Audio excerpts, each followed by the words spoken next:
since November, and that's when I did the 50 Shades Freed trailer reaction. So that was a while ago, and I am very sorry for that. That's been so long since I made a video. Just life, okay? Life has happened. So this video is going to be kind of like a life update, just like going through things that I want to just talk about. But next week, I promise, I will be doing a video on what I've been reading and just another type of rant. So today I'm not gonna really be talking about books, just more so where I've been at and talking about this channel and stuff like that. I feel like the biggest thing that I've been getting for some time now is, where's Maria? Why don't she film with you anymore? Blah, blah, blah, blah. I've gotten a lot of these questions. I've gotten really nasty questions at that. And I'm here to like address it. Not that there's much to really address. I feel like I've answered it a bunch of times and it hasn't changed. And there's nothing like different to say. It's just that we don't film anymore. It's just not in for the both of us to film together and make this channel both of us. Especially now. I don't think it will really happen ever, really. And I know it's sad to say, but it's kind of the truth. Especially now, she has a lot of big things going on in her life, which I'm going to keep private. So there's just no way for it to really happen. And as for me, I moved in May, which is another big thing that happened. So for us to film together is really difficult. The last one we actually filmed together, I don't even know what it was. I think it was a life update or it was something. And yeah, I mean, it's definitely unfortunate we built this channel together. We build viewers and friendships together with this channel, and it's definitely unfortunate for it to happen, but I will promise you in February, we'll have a video together. Mark my word, it will happen. And you can probably guess what it's for. So definitely stay tuned for that. So yeah, life. Like I said, I moved in May. Major thing emotionally for me.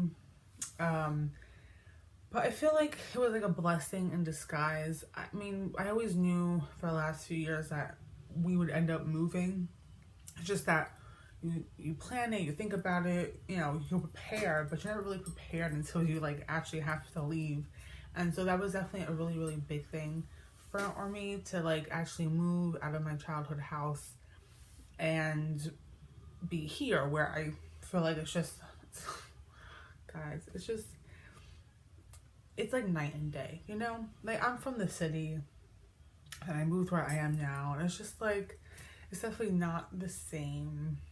So I'm still getting used to it. Like, I've been here for months now. I'm still getting used to it.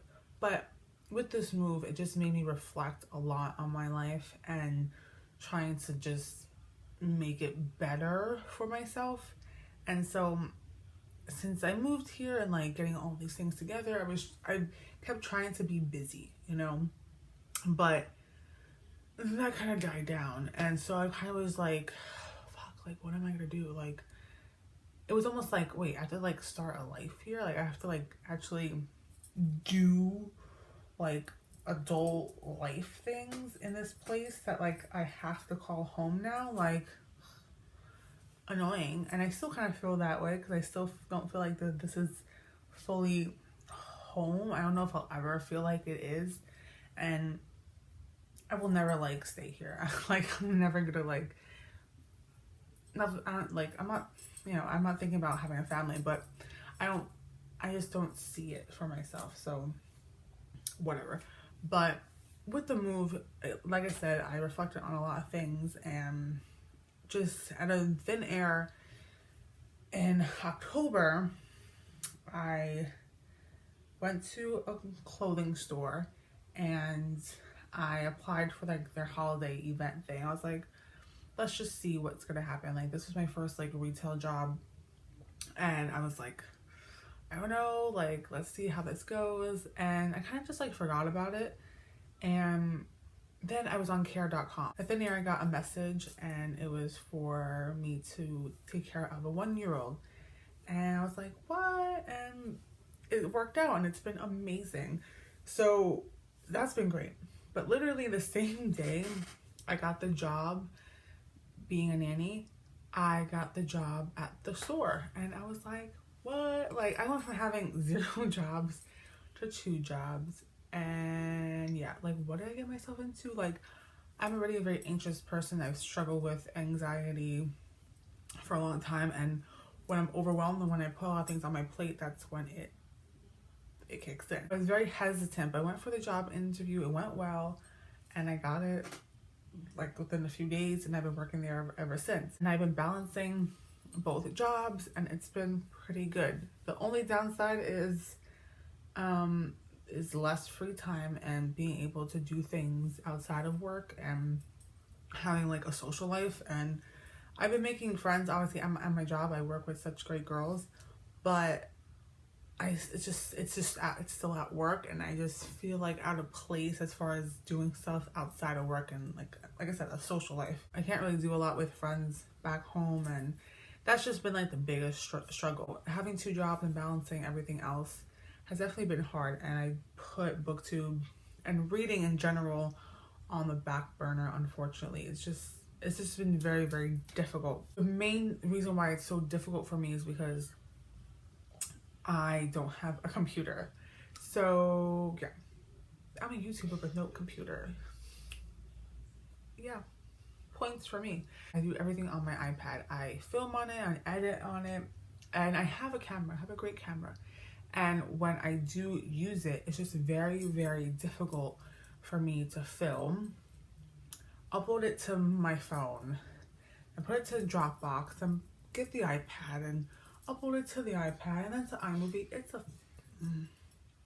very, very hard. It just makes filming a lot more difficult, and I want to film on my camera because I want the best quality for you guys, but it's a bitch to do so.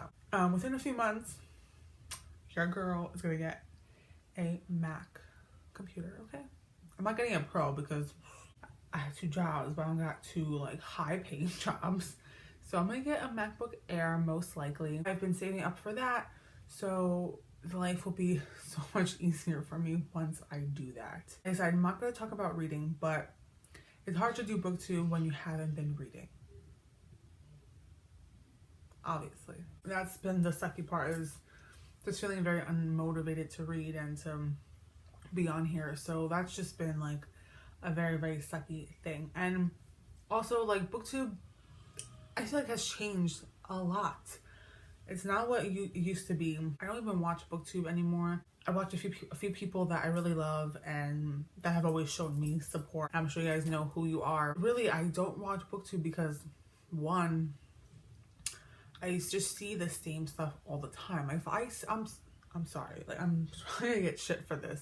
If I see another Owl Crate unboxing, I wanna, like, you know it's Owl Crate time when you have 5-6 girls reviewing the same box, and it's like I can't do it anymore. Like, it's just repetitive stuff, and I have so many different ideas that I want to bring to this channel and things I want to discuss. Not having a computer is definitely holding me back, but I'm gonna get to it because my passion is still there. I'm a very passionate person. I don't lose that. I just get bored. So if that like makes sense, I wanna continue to review books that I love and that aren't going to be the best-selling books out there. That's still something that I'm passionate about, even though when you review books that aren't popular, they aren't gonna get the best reviews.